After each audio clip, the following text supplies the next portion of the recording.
Like, we're going to talk about automation in hematology laboratory. Particularly, we are going to deal with automated principles used in CBC in hematology laboratory.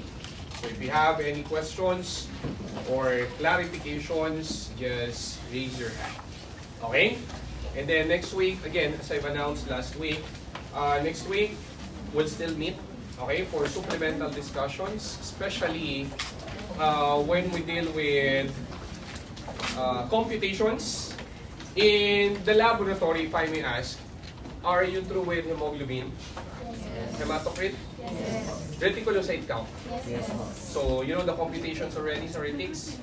Computing for retics, absolute reticulocyte count, corrected reticulocyte count, reticulocyte production index, and the likes. Only the percentage? Okay, so that's why I will meet you still on Monday kasi there are a lot of numbers that you need to deal with in HEMA, including the blood indices, the computations for MCV, MCH, and MCHC+. I will also be including red cell count and white cell count in your major exam. So, it's not new with you for sure. Last prelim, you've had red cell and white cell counting, right? So, you know the squares in a HEMA cytometer. So, we will be completing on that on Monday. Okay? You have it in HEMA, right? You're also dealing with that in clinical microscopy, right? Tama? Nung nag-CSF kayo sa CM? Wala pa kayo sa CSF, sa CM? Oh, for some, tapos anong section kayo? Kaya nga, lecture. You discuss CSF in the lecture, right? Yes. So, because I've received reports that you don't know the squares. How come? You're through with red cell counting and white cell counting, and yet, you don't know the squares. It's impossible. You've had your red cell counting and white cell counting in the lab, right? You aspirated the blood using a Toma pipette. You have looked for those squares under the microscope. So it's kind of impossible that you don't know what a primary square is. You don't know what a secondary square is. Kasi if that's the case, mahihirapan kayo sa midterm exam nyo. Real talk. Your midterm exam is, di ako nananakot ha, I'm just stating facts. Your midterm exam is cover to cover. So if at this point in time, you're not that student who applies his learning, then it will really be difficult. You need to make sure that you incorporate your learnings from one topic to another topic and so on. Hindi porke tapos nyo nang i-discuss, tapos nyo nang in-exam, hindi nyo na uli alam. That's not how it works, especially in the medical field. Hindi pwedeng nasa lab kayo, hindi nyo na ginagawa uli yung retics, hindi nyo na uli sila alam. So on Monday, we'll talk about more of those computations. Hopefully it helps you, but then we can only do so much. Bulk of the reason on why you will pass, definitely, it will be on your performance. Okay? So, we'll have that supplemental discussion hopefully to help you. Pero at the end of the day, we can only do so much. You need to also be responsible enough on how you deal with such matters. Are we clear with that? Yes. Does it make sense? Yes. Not only in HEMA, in everything. Okay? Sige, so for today, it will be about the different automated principles we have in hematology, particularly with CBC. And today, with the current technologies that we have in CBC, it's now more of a combination of principles. Before, if you have a machine, it will just follow a single principle.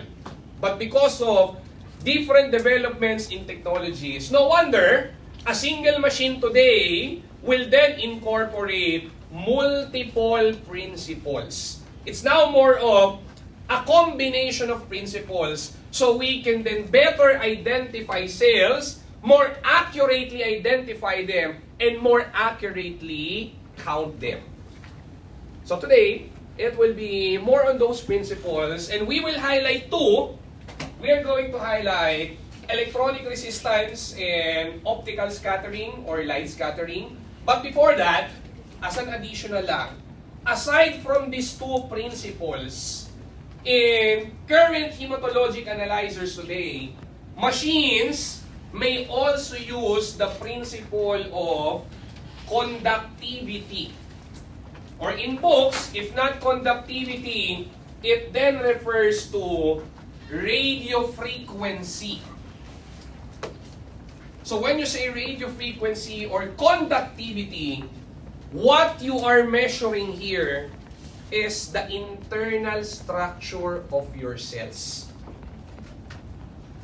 It's important that in using a machine, you also analyze what's inside your cells, especially if you're talking about WBCs. Because when it comes to red cells, bilog lang naman yan, right? If you want to identify it, just check the size. Just check the volume. But when it comes to white cells, they could be different based on their internal complexity. You get it? And to make it a lot easier to understand, when it comes to your machines in CBC, the first thing that you should check, aside from these principles, will be if your machine is a 3-part differential machine or a 5-part differential machine. Yung sinabi ko, masyadong damdamin, ha? It's something hopefully that I do not want to say inspire, pero it's something hopefully that makes you realize that things in medtech will not be that easy if you will not put into work. Okay? If you will not add a lot more effort. Okay? But then, do not take it, hopefully, do not take it negatively na pinapahirapan kayo or whatsoever. But it's something that hopefully makes you realize na that's how it goes. Okay? You are a healthcare professional, so make sure that we are masters of everything. Okay? Kasi sa ayon sa gusto natin, everything is connected. HEMA is connected with blood bank. AUBF is connected with CC. CC sometimes is connected in HEMA, and so on and so forth. So dapat ini-incorporate natin sila. Okay? So going back, when your machine is said to be a 3-part differential machine, it means to say that you are differentiating your WBCs only into 3 groups. How many white cells do we have in our blood? What are these 5?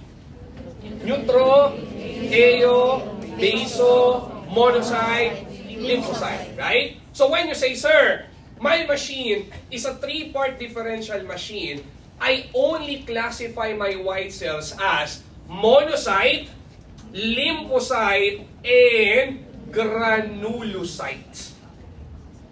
It's not specific if it's a neutro, an eo, or a basophil. You get it?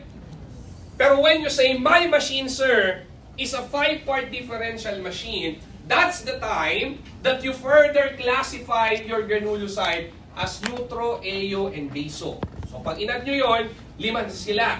So the granulocytes, together with mono, together with lymphocytes. So when it comes to these two, look at these 2 major principles that we will highlight today. If you are with impedance alone, electronic resistance alone, pure principle of impedance, it's only 3-part differential.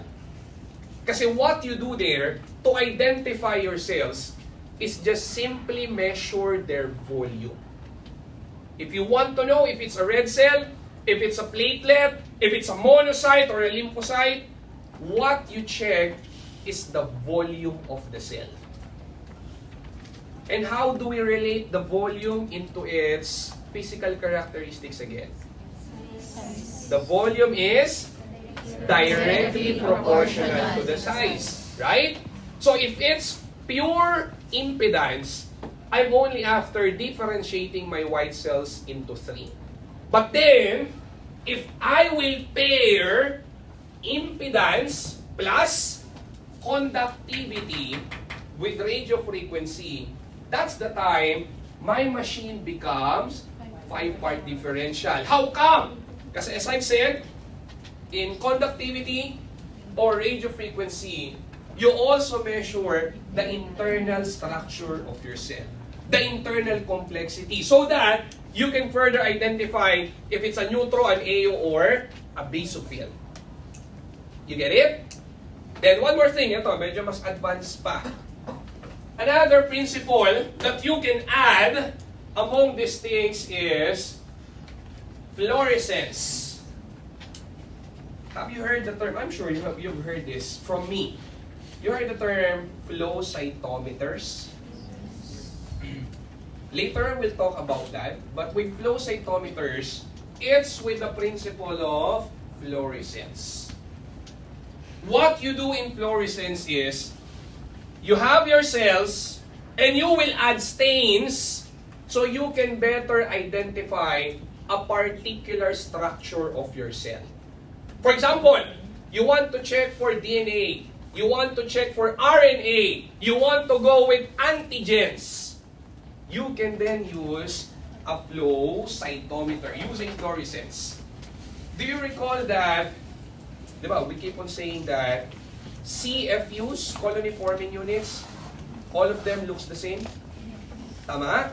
Diba, if you see a CFU in the lab, you will never know what cell is that. Diba, you'll never know if it's for red cell, for white cell, just by looking at its physical appearance. Because all CFUs look the same. But if you want to differentiate them, you perform flow cytometry. Because in flow cytometry, you can test for specific components like antigens that can help you identify a specific cell. You get it? And then the last one here is, the last one is cytochemistry. And usually in cytochemistry, it's with the use of different enzymes that will bind on your cell to better help you identify a specific type of cell. Point is, with our current technology, with our machines today, it's a combination of various principles to better identify and enumerate your cells. And today, it's not just about blood. Yung mga machines natin sa HEMA, pwede nyo rin gamitin in counting cells in body fluids. Yan, you talk about CSF in the lecture sa AUBF nyo. You can use a hematology analyzer in counting white cells or red cells in a CSF. You can also make use of this machine, especially with flow cytometry, in tissue specimens, in bone marrow specimens. That's why combination of principles is then essential in modern hematology laboratory. And I'm sure nakikita ko kayo sa baba sa lab, you are preparing smears, tama? In para. Yes. For all you know, there are machines today in HEMA that prepares a smear. There are machines that will even stain the smear for you. And there are machines in HEMA that will even take pictures of the cells in your smear. In other words, you just place the blood there and there's no need to look at it under the microscope. The machine will do everything for you. Di ba sa mga microscope, pinipicturean nyo pa yan? Di ba? Makita nyo lang, yan, magre-review kayo, tapos may picture. Swerte nga kayo eh. No? Mabilis ng internet ngayon. Siyempre, nung panahon namin, mabagal pa. So, what we do is, to review slides, we really take photos sa mga microscope. Diba? You take photos, you take pictures, but today, It's the job of your machines. The pictures will just appear in your screen and you will just identify them based on the features that you have. Ganun naka-high-tech ngayon yung mga machines natin. Okay? So to begin these things, let's have electronic resistance or electrical impedance, or in other literatures, when you deal with electronic impedance or electronic resistance, you simply call it as coulter. Okay? So let's make it simple. Let's not complicate things. Mamaya yung portion na medyo komplikado. Okay? Let's make it simple. In electronic resistance, as to its principle, all your blood cells are considered non-conductors of electricity. Again, all your blood cells are non-conductors of electricity. So imagine, listen up, tingin kayo dito. Pagkasulat nyo, tingin kayo ha. Magkakakitaan tayo. Imagine, there is an electrical current. There is an electrical flow. If your cell will pass into this electrical flow, there will be an impedance. When you say impedance, there will be resistance because your cells are non-conductors of electricity. So when your cells pass on through these electrical sensors, it will then generate pulses. And these pulses, your pulse heights, will then be directly related to the volume of your cell. The higher the pulse is, the higher the volume of your cell. And the higher the volume, how does it relate to your size? The bigger your cell is. You get it? So if you want to identify a cell, if you want to know what type of cell that is, in Coulter principle, this is how they do it. In other words, if it's Coulter, you identify cells only based on their volume. You get it? And what's good with automated machines today is, not only with impedance, it's also applicable in other principles. What's good in these machines is that they follow hydrodynamic focusing. That will then help you relate it to the laminar flow in your machines. Well, let's make it simple. When you say hydrodynamic focusing relating to laminar flow, imagine all your cells will form a single pile. Hindi sila sabay-sabay papasok sa sensors natin. Instead, because of hydrodynamic focusing, cells will form a single pile, a single line, and they will pass on through your sensors one by one. Did you get that? Do you follow? Kasi imagine, if your cells will pass on through your sensors all together, it will be chaotic. It's gonna be chaos. You'll never be able to identify them. But then, with the help of hydrodynamic focusing, as they pass on through your sensors one by one, the more you can measure the pulses, the more you can measure the volume, and the better you can identify the size of your cell, which helps you identify what type of cell that is. Nakuha ba? Wala pa yung bagyo. Wala kayo malungkot. Wala pa yung bagyo. Okay? Wala pang suspension ng classes. Suspension, pasok tayo. Okay? Para kayo pinagsakubal mo. Ay, naiiwan ko yung bubble cards mo na pala, no? Sige, ganito. Since our discussion next week is not that long naman, I'll return your papers next week and I'll discuss with you the computation of things. Okay? Sige, going back. So again, because of this laminar flow, because of this hydrodynamic focusing, we are then able to measure the specific volume of cells in your patient's blood specimen. So when your machine aspirates blood, whether it's electronic impedance or the optical scattering, imagine, machine will aspirate the blood, and that blood goes into two different channels. In manual methods, yan, related to that, what should be the best characteristic of the diluting fluid you use in RBC counting? Isotonic. It should be isotonic, right? If I want to count white cells, it should be hypotonic. Why do I use a hypotonic fluid? So I can lyse my RBCs, right? Same principle applies to this. Yes, your machine can count red cells and white cells at the same time, but they do it in different channels. Hindi sila pwedeng magkasama. Okay? So on the first channel, that is where I count RBCs together with platelets. On the other channel, that's where I will count WBCs, and at here, this is where I will also measure hemoglobin.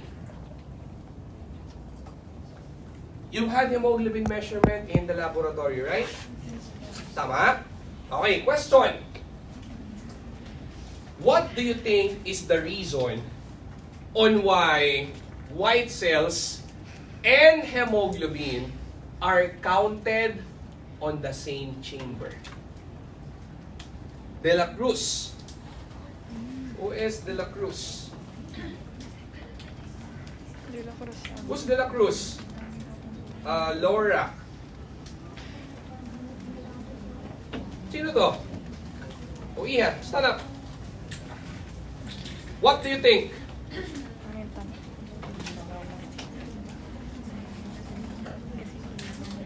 You've had white cell counting and hemoglobin measurement in the lab. So what do you think is the reason? Why do you measure both of those parameters at the same chamber?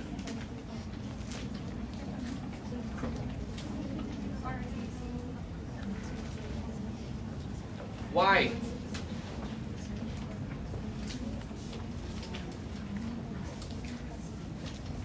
Orbina. Where's Orbina? Ikaw yun? Ayun, sakto. Tatas ka ng kamay. Para sa'yo talaga to. Kasi po, Yes, stand up. Stand up. kasi po, both po sa hemoglobin and white blood cells, ina-identify po natin yung lyse na RBC. Since yung hemoglobin po nasa loob po ng RBC, kapag na-lyse po yung RBC, so ma-identify po natin yung hemoglobin. And kapag sa white blood cells naman po, ganun din po, same din po na if nakapag-lyse po tayo ng RBC, so parang ma-identify din po natin yung, yung lyse na RBC. Take your seat. So, simple lang. In white cell counting, I make use of hypotonic fluid because I want to lyse RBCs, right? In hemoglobin measurement, the first rule is you lyse the red cells so you can measure hemoglobin. Tama? So both of them will require lysis of RBCs. That's why both of them will then be counted or measured on the same chamber. You get that? When it comes to hemoglobin, sige Iha, what is the standard test that we have in hemoglobin determination? You know it for sure. You may not perform it in the lab, but it was discussed for sure in the lab. What's the standard method in hemoglobin measurement in the laboratory? Whether it's manual or automated techniques, De La Cruz, Regine. Who is De La Cruz, Regine? Yes. What's that method for hemoglobin measurement?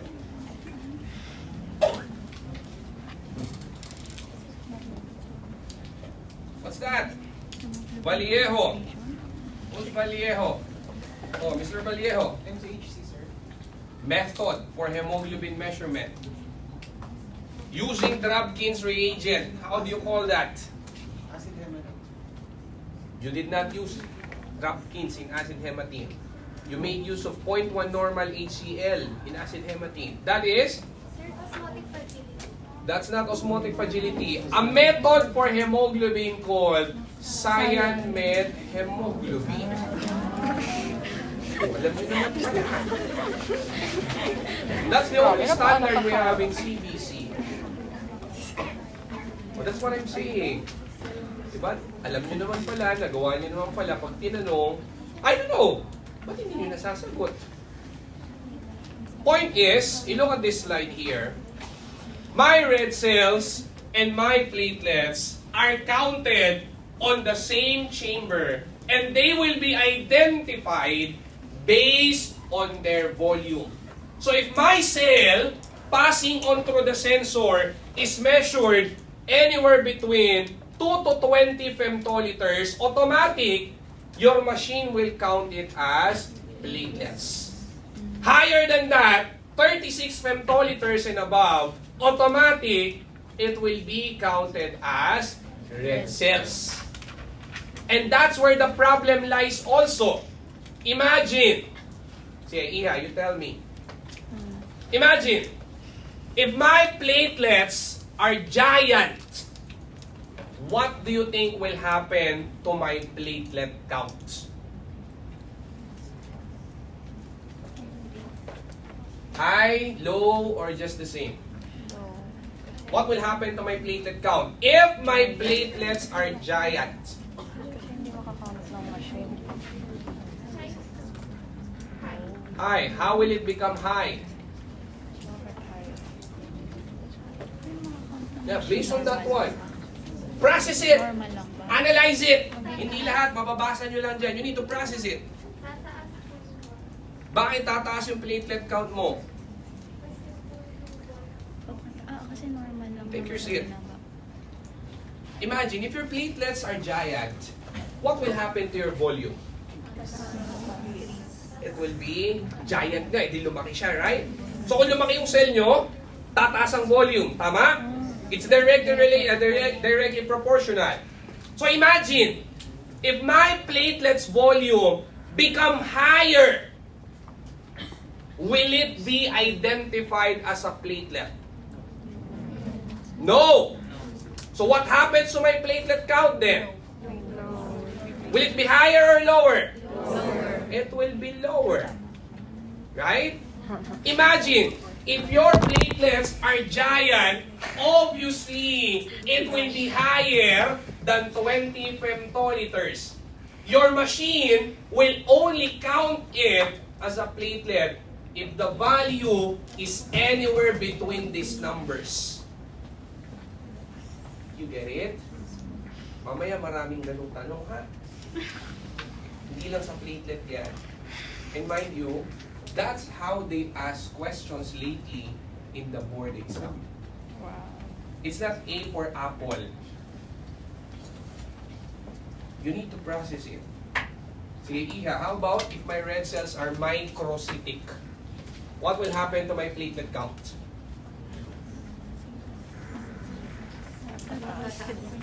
Why will my platelet count be increased? Kasi po malaliit yung mga RBC. So, if my red cells are small, how will it make my platelet count higher? Nagmumukha po silang Magmumukhang? madami. Magmumukhang madami ang alin. Yung platelets kasi mas malaliit po yung mga RBC. Take your seat. You get her answer? If my red cells are microcytic, it means their volume is lower. And if it goes lower than 36, umabot ng 20 femtoliters, it will be identified as platelets, making my platelet count now falsely increased. You get it? So that's how cell counting goes in your automated machine.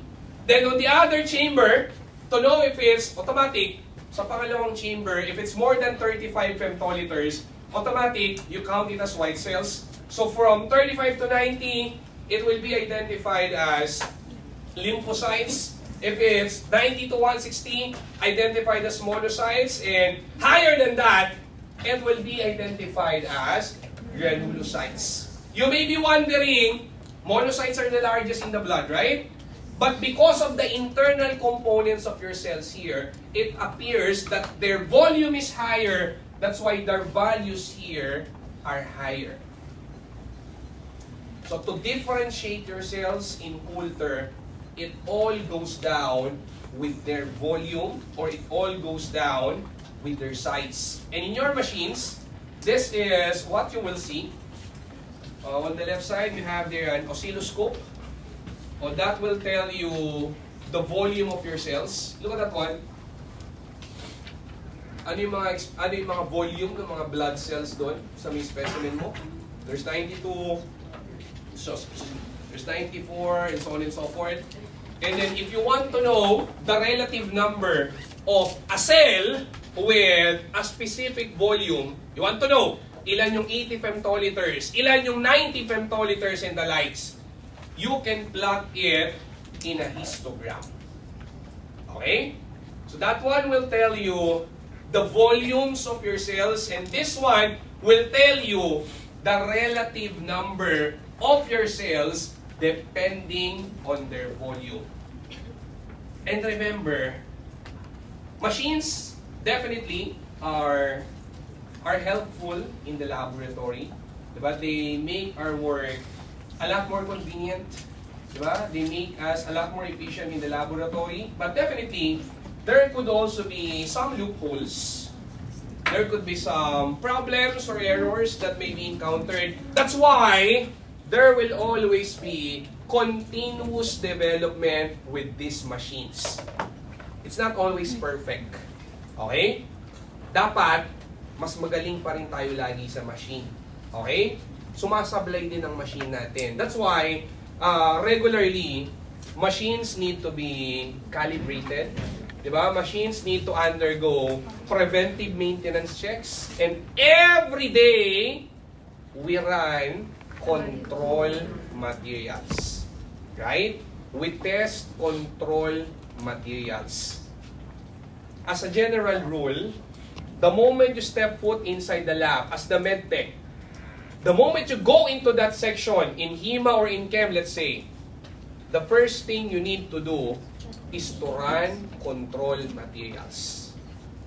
Again, why do we run control materials? Sige, tatawag na lang ako. I have my power now. Okay? Roman, Precious.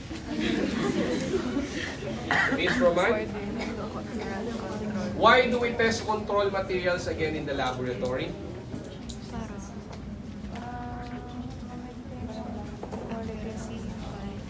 Yan ang unang-una mong gagawin.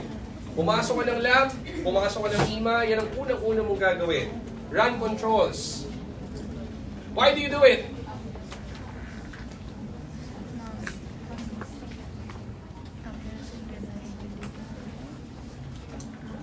Montes. Who is Montes?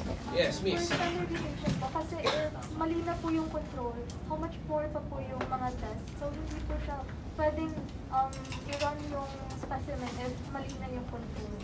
Parang, Sige, I get it.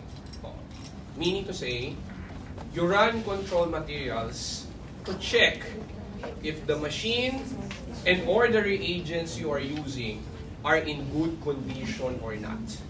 Right? You run control materials if you want to know if the procedures you have followed are correct. Kasi as a rule, you cannot simply process and release the results of your patients without your control being acceptable. You get it? If I'm not mistaken, you are with quality control already in clinical care. Diba? You've been dealing with Levy Jennings chart. Diba? You have talked about Westgard rules. It's also applicable with this. O baka magpa-compute ako sa inyo niya. Sa Levy Jennings nyo. Okay? It's applicable on that. As a rule, without these controls being acceptable, everything needs to be paused. I don't know if you know someone as an intern at least or a medtech in the lab, try to ask them, Pag hindi pumapasok yung control, anong ginagawa nyo or anong nafe-feel ng medtech? For sure, busit na busit sila. Stress na stress sila. Why? Because they cannot process their patient specimen. They cannot do everything for their patients because their control is not acceptable. Imagine, they started their duty, for example, at 6 a.m. Tapos 10 a.m. na, hindi pa rin pumapasok yung control. On that 4 hours period, more or less, a lot of specimens are piling up. You get the idea? So machines, yes, they're good, definitely. They are the best thing that happened in the laboratory. Without these machines, imagine, araw-araw kayo nag-aspirate sa RBC pipette. Diba? Araw-araw kayo nagme-measure ng hemoglobin. Araw-araw kayo nagse-centrifuge ng hematocrit. So with these machines, they make us a lot more efficient in the lab. But definitely, again, as I've said, there are loopholes. There could be disadvantages. And these disadvantages can then be prevented, or the errors you can have can then be prevented if your machines are maintained well. Diba? Parang sasakyan lang yan. Kung tama yung maintenance ng sasakyan natin, then there will be no problems. So for example, in your machines, if there is a build-up of proteins, imagine this is your sensor, and on that sensor, there are proteins building up. Sir, saan nanggaling yung proteins? It's from your specimen. Mind you, what we use in CBC is a whole blood. Not only pure red cell. It's a whole blood containing all components of your blood, including your proteins. So if proteins will build up on your machines or on your sensors, as cells passes onto that area, they may be mixed up with these proteins. And if they are mixed up with the proteins, what do you think will happen to the volume of that cell? This is the cell, then it is mixed up with the protein, nagdikit silang dalawa. What will be the volume? It will be falsely increased. And if they are increased, your cell count may then be falsely decreased. Dapat RBC yun, sir, eh. Kaso, nagmukha siyang malaki, hindi na siya na-identify as red cells. You get it? That's why your machines include or contain cleansing materials.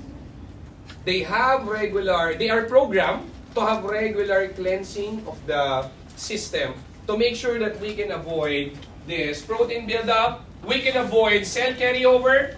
Yan yung mga tira-tira ng mga naunang specimen. Imagine you have 2 specimens, you run the first one, if there will be cell carryover, yung mga tira-tira, mapupunta doon sa second specimen natin. You get it? Then let's say, sir, I have coincident passage loss. To make it simple, when you say coincident passage loss, accidentally, nagkasabay yung dalawang cell or more than 2 cells.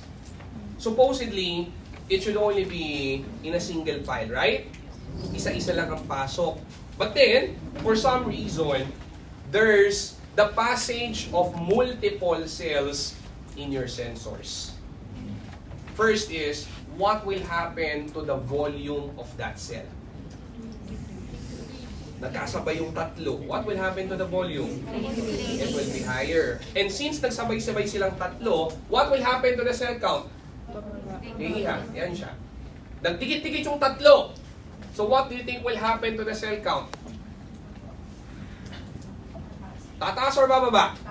Bakit tataas?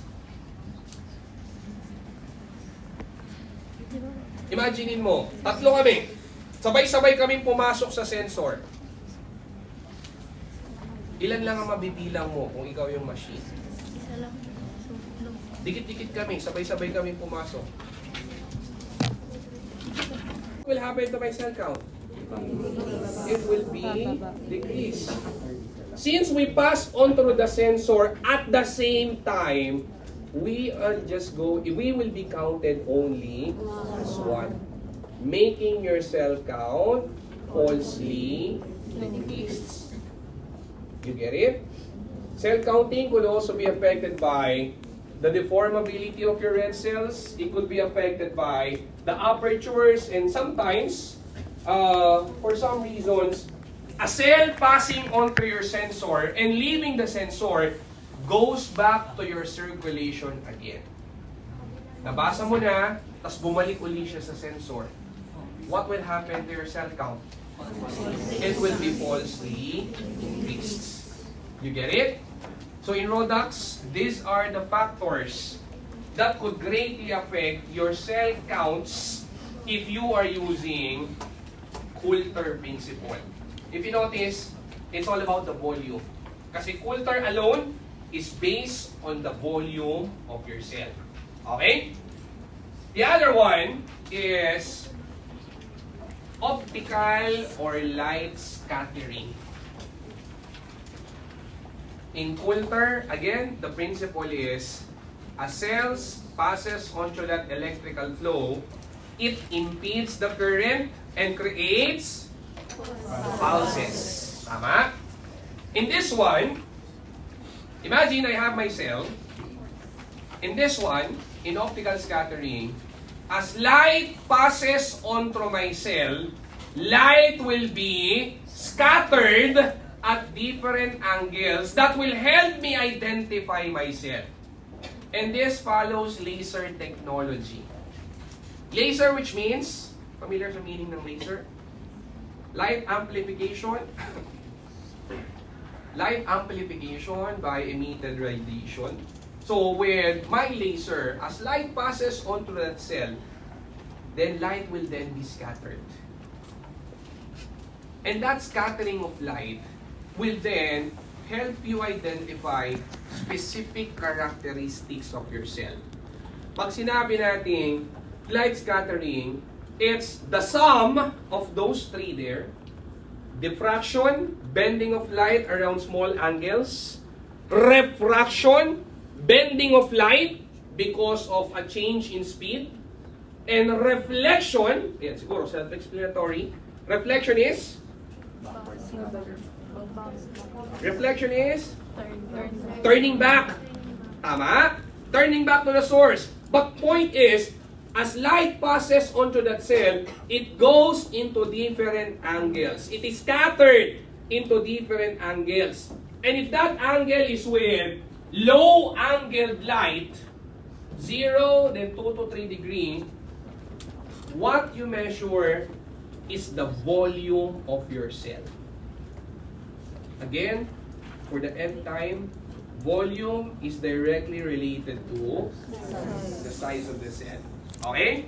If you're around 5 degree to 15 degree, that will then be with the refractive index of your cell.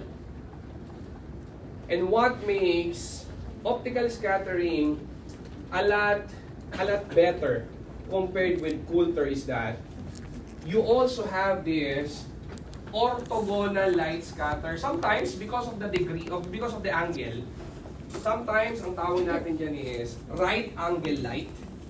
The right angle is equivalent to 90 degrees, right? Or if not right angle light, you also call it as side scatter light. Okay? What makes it different from Coulter is that because of this side scatter light, the 90-degree angle light, you will be able to measure the internal structures of your cell. That's why, automatic, if you are using optical scattering, your HEMA machine is considered as a 5-part differential machine. Unlike with Coulter, di ba pag pure Coulter lang, ilan lang yan? Ano lang, kasi it's just about the size, right? But this one, because you're testing for the internal complexity of the cell, you have this side scatter light, you can then better determine the internal structures of your cell. So you can differentiate your white cells as neutro, eo, basal, lympho, and monocytes. And on your machines, this is what you will see if you have an optical scattering. Okay, listen up. With the colors you see here, with the colors, it's not constant, ha? It depends on your machine. Sometimes, a lympho is red, a monocyte is blue. It's a case-to-case basis, okay? But look at this one first. This y-axis here, the y-axis will reflect the volume of your cell, and this x-axis here will reflect the absorbance. Kasi you have your side scatter light. You measure the internal structure, right? Okay, listen up. Listen up first. When it comes to your WBCs, for them to know if it's a white cell or not, your volume should be at least 35 femtoliters. Okay? Pero look at this one first. Sige, eyes in front muna. Mamaya, I have another picture about this. Okay? O, para meron na kayong idea. At the bottom, this blue one here, the blue dots, represents your lymphocytes. Sir, why are these lymphocytes at the bottom? Because among all these white cells, lymphocytes are the smallest. So if they are the smallest, they have the lowest volume. You get it? On top of your lymphocytes, look at this red one here. On top of that, you have your monocytes. Kasi monocytes are larger than your lymphocytes. Right? Then, beside your monocytes will include your granulocytes like basophil, you have your eosinophil, and you have your neutrophil. Sir, why are my granulocytes pointing towards the right side?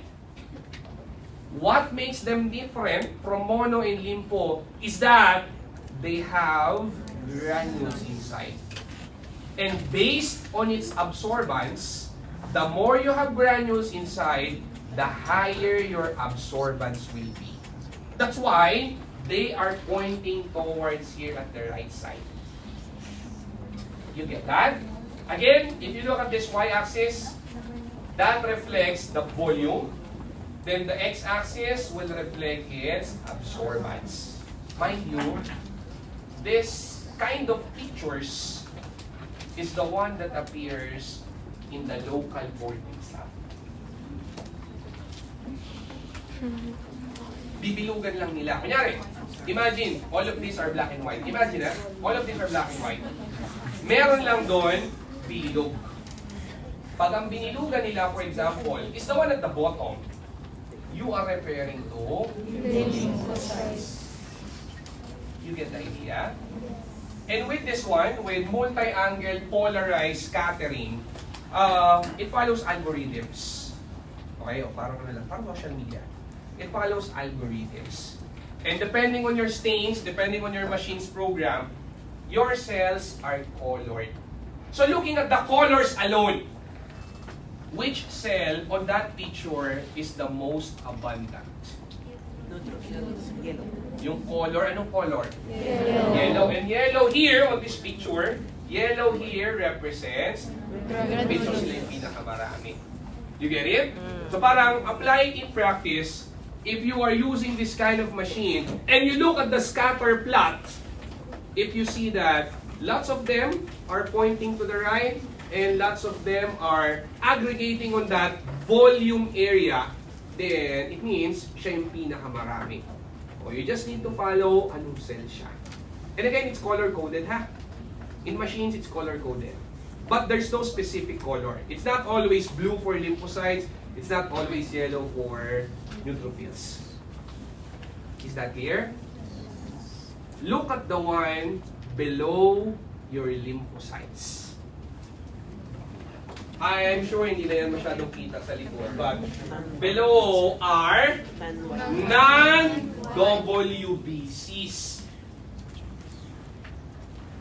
Hindi porket gumamit ka ng hypotonic fluid, wala nang ibang cell. You get it? There could still be other cells. So those cells that are below 35 femtoliters will then be below your lymphocytes. You get it? That's why you classify them as your non-WBC fragments. Later, we'll go back with this picture, okay? And then the third one here, as what we've said a while ago, with the help of radio frequency, with conductivity, I will be able to enhance and measure the internal complexity of my cell. Through conductivity, it will be attenuated or enhanced. The conduction of your cells will be enhanced because of the nuclear and cytoplasmic contents of your cells. So if radio frequency is paired with Coulter, automatic, your machine becomes a 5-part differential machine.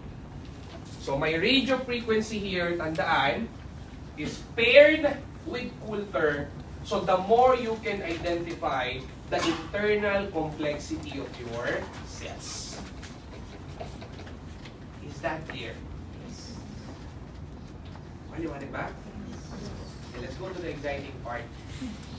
Look at this figure here. Tapos magtatawag. What's good in machines today is that, not only in HEMA, what's good is that they have this thing called flagging system. When you say flagging system, on your machines, on your test results, there will be a flag. If you see a flag, it means that there is something wrong. Your value could be abnormally high or your value could be abnormally low. As long as you see that flag, it means the result or results are abnormal. You get it? So as medtechs, it is then our job to identify what could be the possible sources of that flag. It's then our job to determine, are there any technical factors that resulted to this flag? When you say technical, it's our errors. Medtech errors. Pero when you say physiologic, wala ka na magagawa ron. It's the blood of your patient. It's the result really of your patient. You get it? So if there's a flag, what we do in the lab is, we test the specimen again. And as you test the specimen, do not forget, you check your control again. Because sometimes, a lot of flags are seen, a lot of abnormal results are seen because your controls are not acceptable. So it's a mortal sin in the lab, okay? You continue with the test, you report your patient's results without your control being valid. Isipin nyo ganito, if I have a valid control, I have my safeguard. Whatever the result of my patient is, I can confidently release it. Because if my controls are valid, it means that the procedures I did are all correct. The machine and the reagents I use are all in good condition. Matakot ka if you release the patient's result and upon checking, your control pala is invalid. You get the idea? So when you see this flag, it means that there's something wrong. If not a flag, some machines will show you an asterisk. But it follows the same concept. Okay? So look at this one. This is my RBC histogram. Okay? And it's all about the volume of my cell. For us to say that red cells are normocytic, what is the expected volume again? 80 to 100 femtoliters. Iha, you want to sleep? Baka inaantok ka. O, baka nangihina ka sa boses ko. Sabihin mo lang. Seems like you want to sleep. If you're not interested, you may go out. No problem with me. Okay, going back. It's 80 to 100 femtoliters, okay? So if I will plot that volume, this is how it will look like. You look at the peak. the peak of my histogram is roughly in between 80 to 100 femtoliters. So if I will check my RBC histogram, and this is how it looks like, how will I describe myself? Normocytic. You look at letter B. Where's your peak? Lower than 80. Tama? Sir, mababa sa 80. So if it's lower than 80, you classify the red cells as microcytic. So again, think of those reasons on why red cells could be microcytic. Could be because of iron deficiency anemia, it could be because of thalassemia, and so on and so forth. Right? Then obviously, you look at letter C, where's your peak? More than 100. So we classify red cells as macrocytic. And if you have these multiple peaks, it means there's a severe anisocytosis. Paiba-iba yung shape ng RBC natin. So when you deal with your flags, it could be any of those three. Okay, listen up. O, letter R obviously refers to RBCs. Okay? So sir, what does L stands for? L there stands for low. Okay, you listen up. The normal preset of red cells volume is 80 to 100 femtoliters, right? So when you say RL, the volume you obtain from your patient specimen is less than the preset. Meaning, it's less than 80 femtoliters. You get it? So if it's less than 80 femtoliters, as what we say, sir, my red cells are microcytic. But then again, it's not always with microcytic RBCs. For example, the questions I have a while ago, but tinanong ko, what will happen to your platelet count if red cells are giant? Platelet count will be low. But since my platelets are giant, they may be counted now as RBCs. So that is RL. You get it? Or let's say, sir, my platelets are clumping. Dikit-dikit yung platelets ko. Nagmukha silang malaki. So as I measure it, it will be counted as RBCs. But, if you check the volume, still it's lower than 80 femtoliters. Nakuha ba? So that's what RL is. So what is RU? Up. Up. What's RU? It means that your value is more than your preset. Your preset again is 100 femtoliters, up to 100, right? So meaning it's higher than that. And if it's higher than that, we think of, sir, it could be because of macrocytic RBCs. But then again, other factors could also cause a macrocytic or a more than 100 femtoliter volume of red cell. For example, have you had ESR in the lab? Yes. Ay, hindi ba? Sino yung nag-ES? Section ano kayo? So, section 16 hindi pa nag-ESR? Hindi pa. Sa Wednesday pa. Okay, so nonetheless, in ESR, it's a non-specific measurement of inflammation. And the first thing to happen if you measure ESR is your red cells form a stack of coin. You call it blue formation. Okay? Imagine, your patient has an inflammation. So meaning to say, on his blood, there are lots of red cells forming a stack of coin. There's a lot of rouleau. And imagine, I tested it with my machine. What will you expect to the volume of those red cells?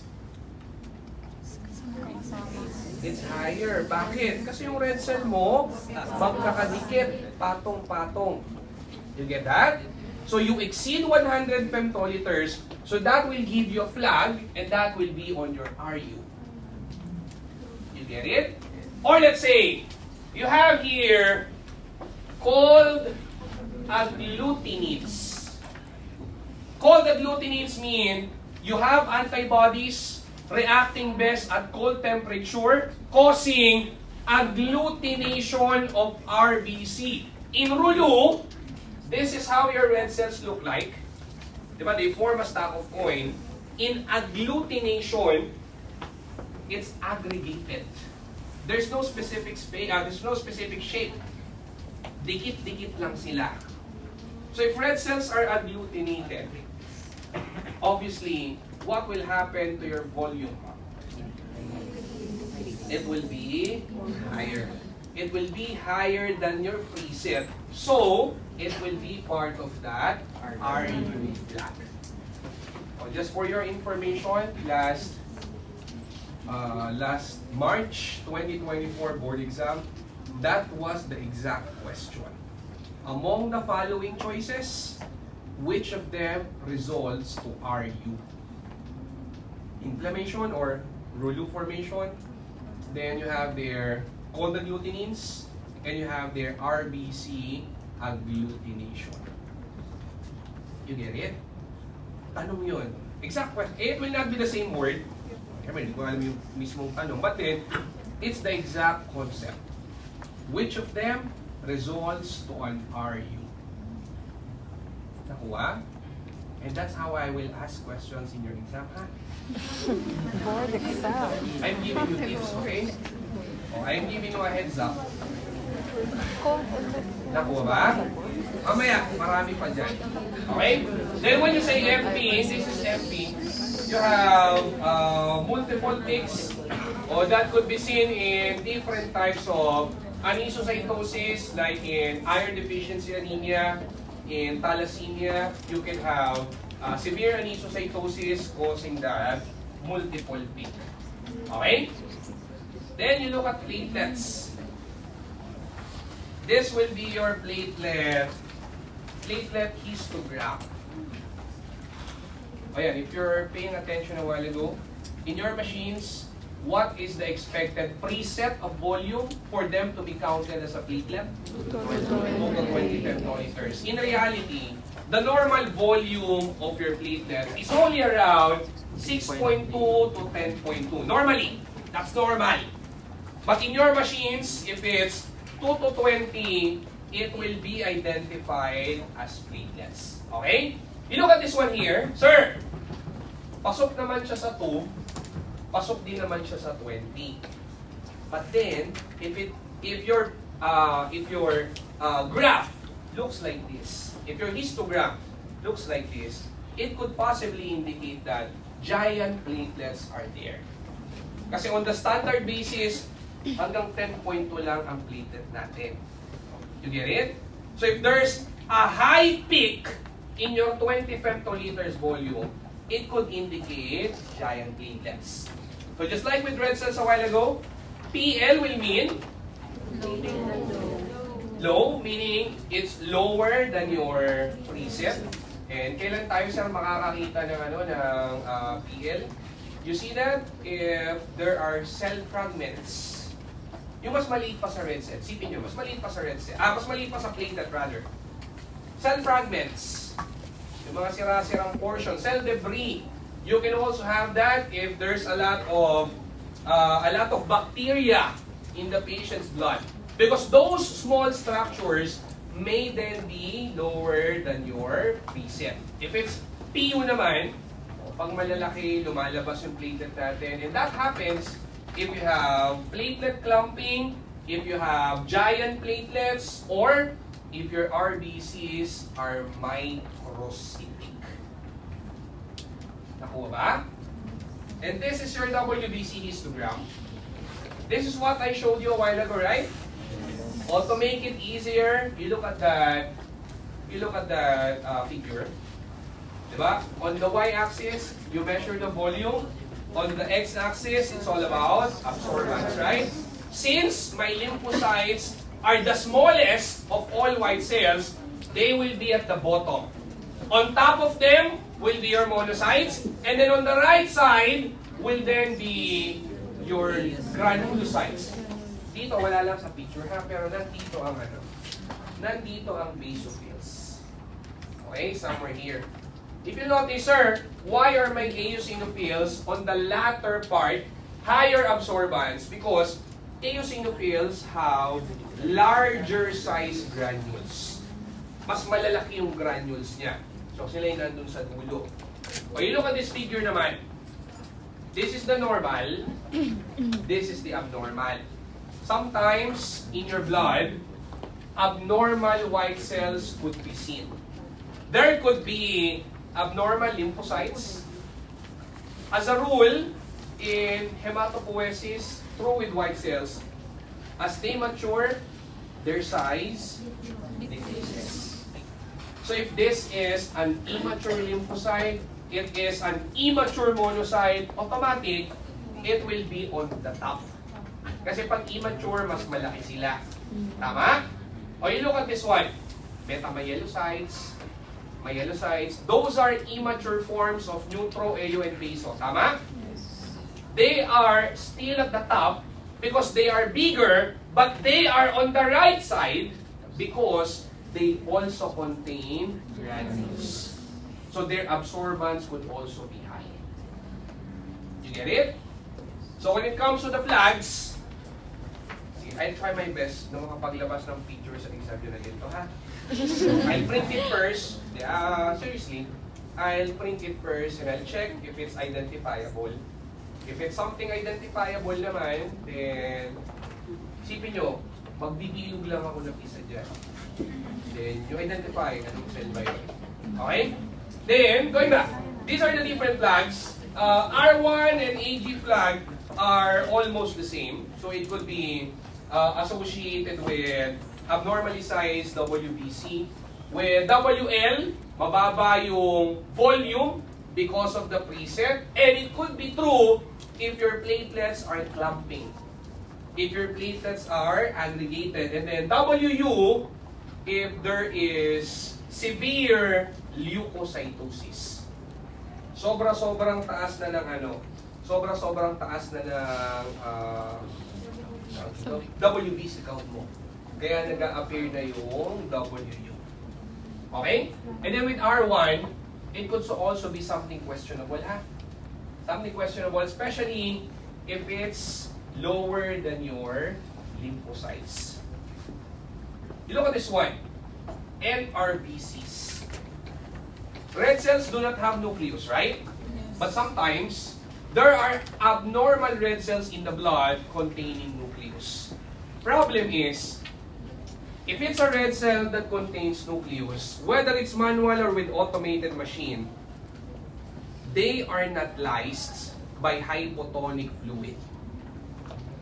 So manually or with an automated machine, because of its appearance, because of the nucleus you have there, it will be falsely counted as WBC, making your WBC count falsely increased. Kaya yung mga machines ngayon, matatalino yung mga gumagawa ng machines. A while ago, we have 5-part differential machine, right? Yung mga bagong machines ngayon, meron ng pang 6th. And that 6th one is designated for nucleated RBCs. Okay? So with the flags again, WL, pag mababa, doon sa preset volume natin, like with NRBCs, platelet clumping, and with WU is if you have your extreme leukocytosis. So going on to the exciting part. First exciting part. Look at the table here.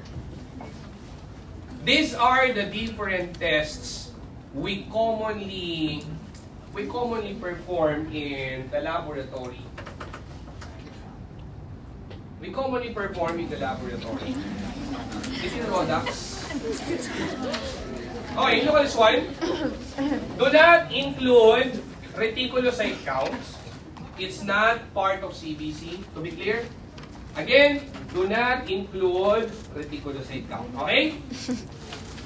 In your machines, and that's what we have discussed a while ago, your machines can measure the volume, the internal structure, so that you can identify cells. Tama?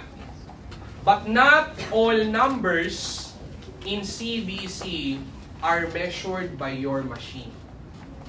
Some of the numbers there are just computed values.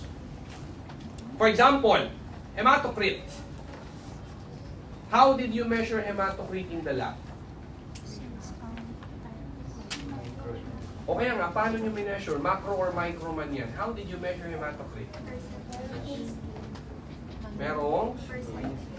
Oh yeah, you have the scale, but how did you come up with the space occupied by red cells? What did you do? Yes. We measure the percentage. You measure the how did you measure the percentage? So, dun po sa may test tube, may millimeter po. So, kinakap po yung millimeter, then millimeters. Okay, you see it? What else? How did you form those layers? To know how much space is occupied by red cells. You centrifuge the blood. Tama? In your machines, we don't have a centrifuge inside. We have a spectrum, so you measure hemoglobin, 540 nanometer wavelength, that's true. But with your centrifuge, we don't have it inside. So meaning, the hematocrit you get from an automated machine is just a computed number. Computed as follows there. Hematocrit together with MCH, with MCHC, together with RDW, all of them are just computed numbers. Unlike the others, can we measure RBC count and WBC count? Yes, we check the volume. Tama? Can we perform differential counting? Can we differentiate white cells? Yes, you check the internal structures, right? Can we count platelets? Yes. Can we measure hemoglobin? Yes. Can we measure MCV? Yes or no? Yes. Of course. Diba? That's the basis niya, di ba? That's the basis of Coulter. Point is, not everything will be measured by your machine. And the most exciting part will be this one. We have here, stop. Konting tip lang. If you understand the concept, kahit bali-balik pa rin po yan, you can answer it simply.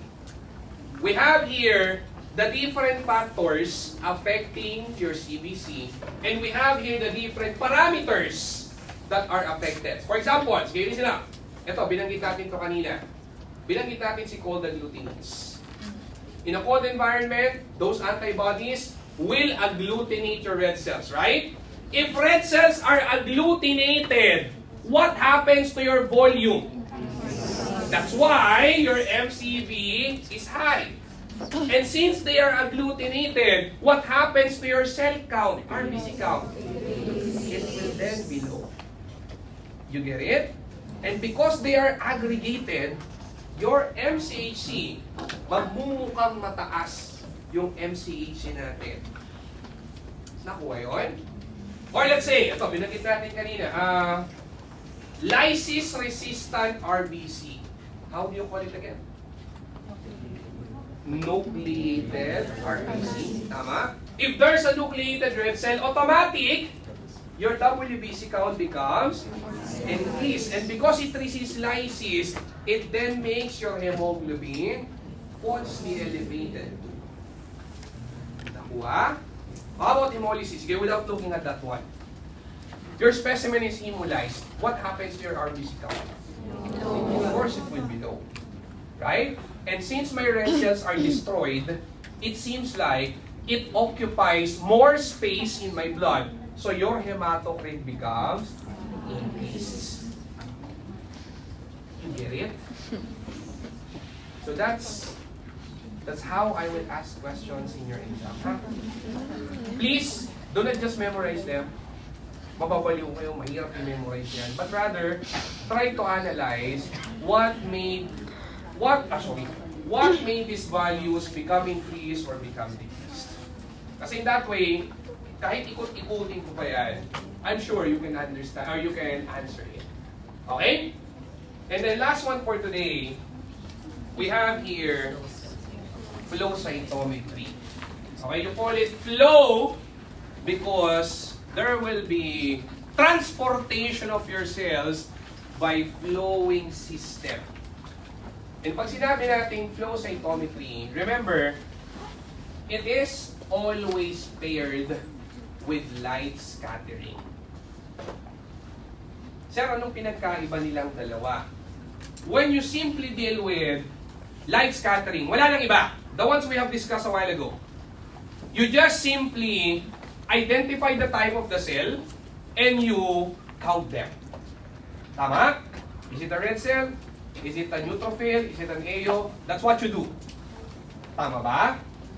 But then, in flow cytometry, what I will do now is, I have my cell, I can count it, and I can identify it because it has light scattering. But what I will do with this cell is, I will stain it. And as I stain it, I can then better sort my cells into different characteristics. The main application of flow cytometry is for you to be able to measure or test extrinsic features of your cells. If you want to test for antigens, if you want to test for DNA materials, RNA materials, hindi mo na kailangan gumawa ng smear sa lab for reticulocyte count. If you have flow cytometers, using special stains, you can allow identification of special structures in your cell. And what makes it a lot better compared with the others is, again, there is cell sorting.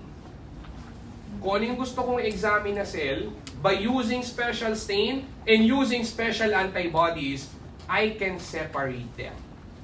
For example, let's apply it in actual setting. Sir, I want to count lymphocytes. Specifically, sir, I want to count T cells. T cells lang. In an ordinary light scattering, lymphocytes are just counted as lymphocytes, right? You cannot classify it as a B cell or a T cell. But with flow cytometry, I can do that. So gusto ko lang, sir, T cells.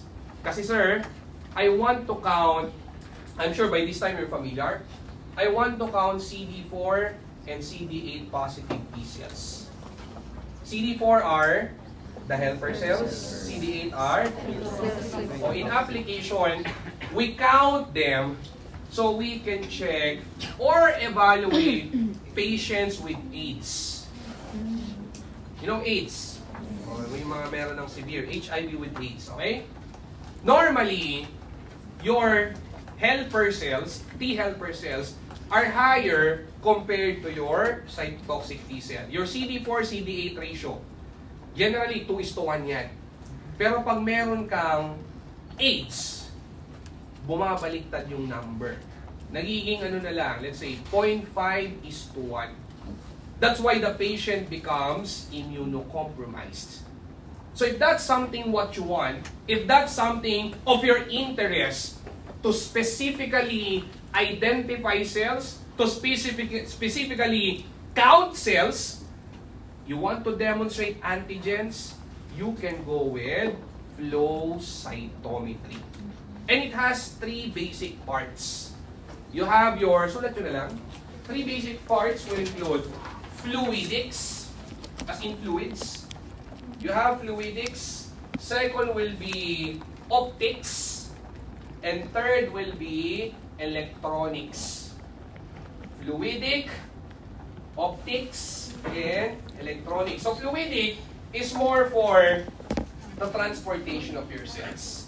Optics is more on your laser. Yan, kasi as cells that are stained, ito na yung cell mo na merong stain, laser light will pass onto that one. And once light passes onto that one, just like with light scattering a while ago, they will be scattered. And you can measure that up to 360 degrees. Pero just to be clear, what we collect is only up to 90-degree angle. It can go as high as 360. Ulitin ko, if this is my cell, up to 360 degree, I can collect the light But then, what we measure only is up to usually 90 degree. Okay, so optics, that one. Then, electronics will deal with cytometers. Pag sinabi yung cytometer, you are counting the cell. You get it?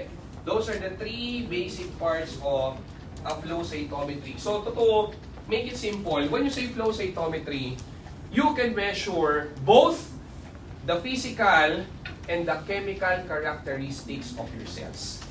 Both at the same time. Pag ordinary CBC lang, you're just after with the physical. Diba? Anong size niya? Ano yung nasa loob niya? But with this one, you can also deal with the chemical structure of your cell. And what we use here are different fluorochromes. When you say fluorochromes, those are your dyes. And we have here fluorescent dyes such as the following. And especially yung dalawa na yan, acrylic orange. Yan, ginagamit yan para mapagbasa ka ng, ng reticulocytes. So that your machines can identify and count reticulocytes. And with this one, you can make use of different types of laser. For some, to name a few, you can have neon, you can have argon, you can have krypton. So those are some of the lasers that you can use in flow cytometry. And specifically, again, you use this one for cell identification and, Alisa? Cell sorting. Pwede mo silang hiwa-hiwalayin. Okay, look at the next picture here. As your cells that are stained passes onto your sensors, there will then be that light, and depending on what type of cell of interest, what's your cell of interest, it will then be separated or it will then be sorted. Kung ito lang yung kailangan ko, yan lang yung gagamitin ko on my next step. And on my next step, let's say, sir, ito yung sa example ko kanina, lymphocytes lang. Sir, nahiwalay ko na yung mga lymphocytes. So yun lang yung gagamitin mo for the next step. So you can then sort it more as a T cell or a B cell. And I can do that if I will make use of these antibodies. Okay? Don't worry, hindi naman ito tatanong siya. By these antibodies. Okay? And what makes it better now is, yung mga flow cytometers natin can then be used in different applications. You have 8-color immunofluorescence, the ones that you can apply in situ hybridization. Kasi the more color preference you have, the more analyzed, the more cell type can then be tested. So we have different stains also there.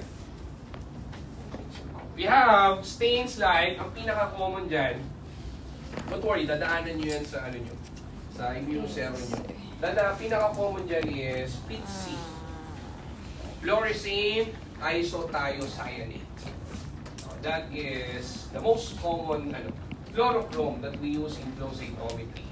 And as I've said a while ago, it's not just about blood. Pwede kang gumamit ng bone marrow, body fluids, or even tissue specimen. But if you will use blood, remember, the anticoagulant of choice will always be EDTA. If the specimen is within 30 hours period, EDTA is the choice. But if the EDTA is not around or it's not available, you can go with heparin. Especially if it will exceed more than 24 hours. And if you will store specimens, blood or bone marrow specimen, you store it at room temperature lang. 20 to 25 degrees. But if it's with tissue specimens, tissue culture, it should be at 4 degrees Celsius. Hindi pwedeng nasa mainit kapag mga tissue specimen natin. 4 degree Celsius if the testing is delayed. Okay? Then, lastly, so this will then be the clinical applications of flow cytometry.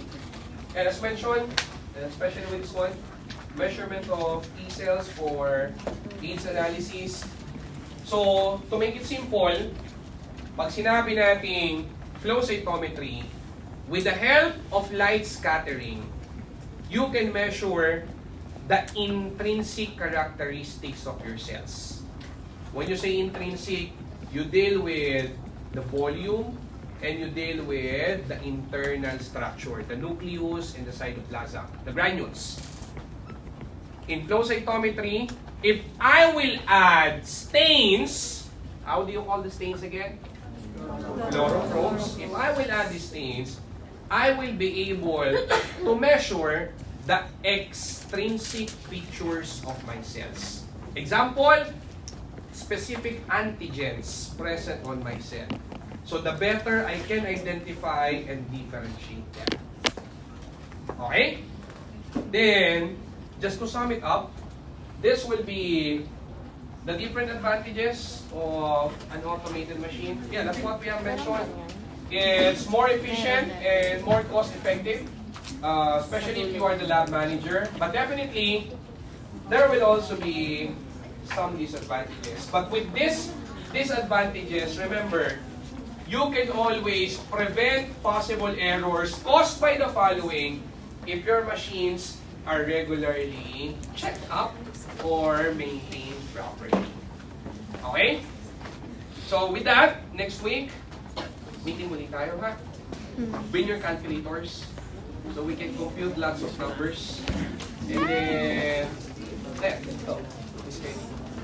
Okay? Do you have any questions? If you don't have any questions,